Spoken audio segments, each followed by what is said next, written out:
Friday Night Insights, Week 8 now. Let's dive right into it. Unless you want to talk about your game last week that you saw. I was lucky enough over the weekend, my wife, to have a surprise trip to Buffalo to see the Browns and Bills play. That wasn't a defensive battle. No. That was a false start battle. I think it was better. I think it was better for football at Richmond Stadium on Friday night than it was at Ralph Wilson. Just a lot more eyes on it.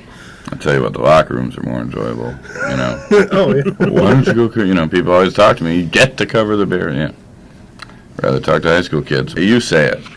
Notre Dame can tie for the Mid-State 6 Conference title with a win in Quincy. That's still possible. And in fact, no Catholic school in the city has won the conference title since 1980, when Bergen and Spalding both shared with Central, I believe. That's kind of surprising. I mean, you think Notre Dame they've beat up on some bad teams and lost to some good teams. You really don't think they're in that position, but they are.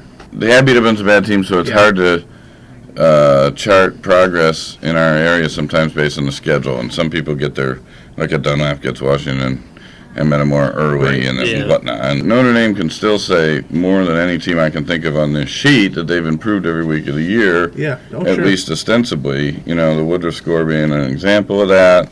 They seem to be coming along. Yeah, they definitely do. Finally found a fullback. And early in the season, they were kind of like looking for a guy. Hobecker was for a little bit, and King's mixing in. But I think they finally found a guy in Hyde. With the way that sort of system works is you need to find guys to fill roles, and I think they're finding those guys to fill those roles. And that said, they're no match here. I don't think so. I mean, Quincy Notre Dame's defense is just very good. Next game, we have listed Washington finishes off the formality that we've known since about September 4. Yeah, Mid-State Conference champions. You know, the Battle of Sunnyland here. East Peoria comes over. How easy a game?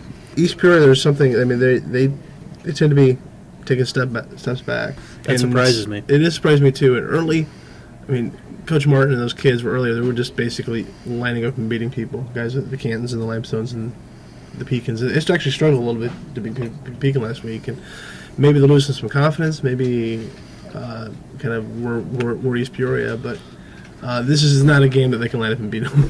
They're going to have to pull something out of their hat. Metamora is at Morton. This is all Metamora, I assume. Who do they get back? They're going to get back most of their guys. I think a lot of those ones last week were more like let's wait a week for the injury to heal a little bit and come back. Sure. I think Pat wants to get those guys in tune a little bit for the playoffs start. Woodruff at Richwoods, we kind of eyeball that as a city championship game in the preseason, but it's not competitive this time. Yeah, Woodruff has some guys defect, and just a lot of the whole Birch situation really just derailed them a little bit early in the season. They lost a couple of those games to Streeter and Rock Falls, and then just kind of went downhill from there. And the Notre Dame game, and it's a good spot for them, though. It is. If they're going to battle and surprise, they may do it here for a little while because Richwoods, I don't quite want to say a sandwich because I don't know what Mendota is. So let's just call it a come down off Quincy with almost playoffs on their mind already at this point. I mean, you know, the Quincy thing looms so large as a definitive moment that it's at least a good spot for Woodruff to be as in the game as they can, I think.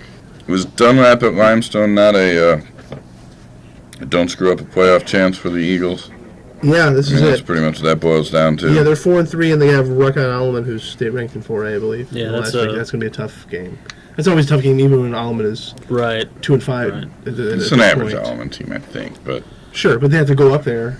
They won 3 in a row. Dunlap has because they kind of had that opposite of the East Peoria thing, where they have the Canton, the Limestone, and those face it, they won their definitive game. Their definitive game was East Peoria, and they took it. Yep. So we like Dunlap to pull that off. Pecans at Canton. That's Dragons.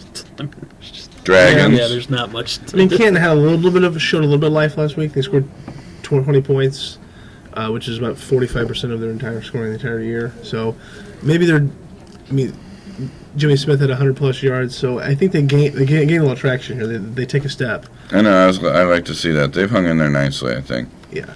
You know, for just not a lot of positive returns for the kids, and you know how it can go either way. Sure. And Central at Manual had a couple groups that have had the same thing, and they're showing up every week, and now somebody gets to get in the win column, and my guess is that it would be Manuel. Yeah, it's probably going to be Manuel. So Central to me is, they're so young, and even when they have varsity players out, juniors and seniors out, the talent level isn't necessarily as good as just because their numbers are so low. And you have sophomores, and you actually have a Manual team that has shown some life early in the season with the games against Princeton and Macomb, and even they took, I think it was Notre Dame game was tied at halftime, or was it a one-score game? It was 0. It was tied like 2 minutes before half, was it not? Yeah, so I mean, they're showing a little bit of life. I think this is a time for Manual, who's put in the work, show that they can compete with a couple of teams to finally put it together and get a win. Yeah. So, Ben, you have an Anawan-Weathersfield team that been a little quiet to me for being pet program I usually pay attention to.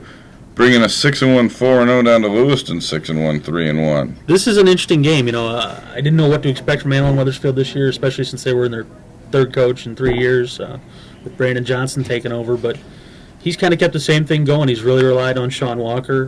They're running a lot of different things for him. I mean, last week he lined up at quarterback, running back, and wide receiver. So they're finding ways to get the ball in his hands.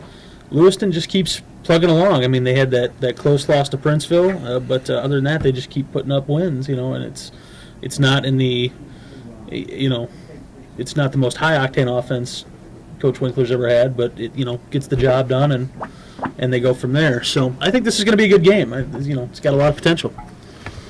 Pick it. I got to go AW. AW. I think they've just got a little more athleticism, maybe a little more speed. And the Ghosts, who never lose at anything, go up to Hall, which has had a heck of a lot of good records, but not this time. It's a 3-4 Hall team. They gave up 21 the first half to Rock Falls last week. Didn't expect to, and never caught up. Yeah. It doesn't look like much of a matchup on tape, or on paper rather, but the IVC folks are wary of this game. IVC went up there 2 years ago in 2007 and lost 35-7, and so they're stepping.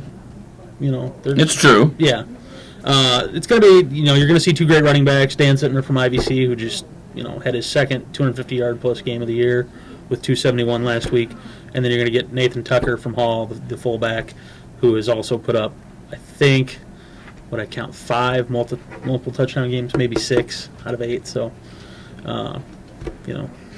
Ghosts harder than they want it to be. That's what you're seeing. Just reading between the lines. Yeah. 21-14.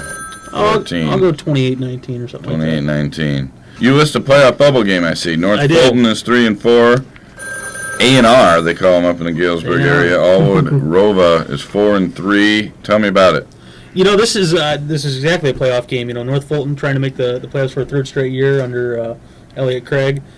But a lot of people around Galesburg are high on Allwood Rova. Talking to Aaron Fry up there, he thought they had a shot to knock off United if that field is in normal, a little drier conditions. So Allwood Rova has shown the ability to compete with some very good teams, and I think you'll see him in this one. And they always seem to be in big games. I mean, I'm never totally paying attention to their game, but it seems like, you get a lot of picks that are 56-6 or final scores that are, and they don't seem to be. No, they're the Broncos, and half the teams are the Eagles, which is never in a close game.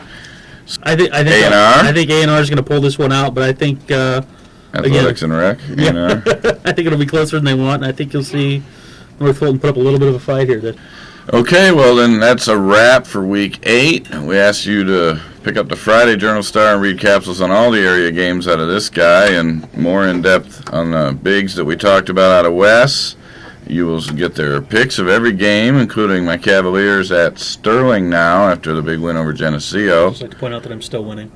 I could be wrong, but that's like a 20-week winning streak was? I don't know. Our photographer here, Matt Dayhoff, and the gang will be out with all their great stills from the sidelines and inside the lines on the snap and The Source.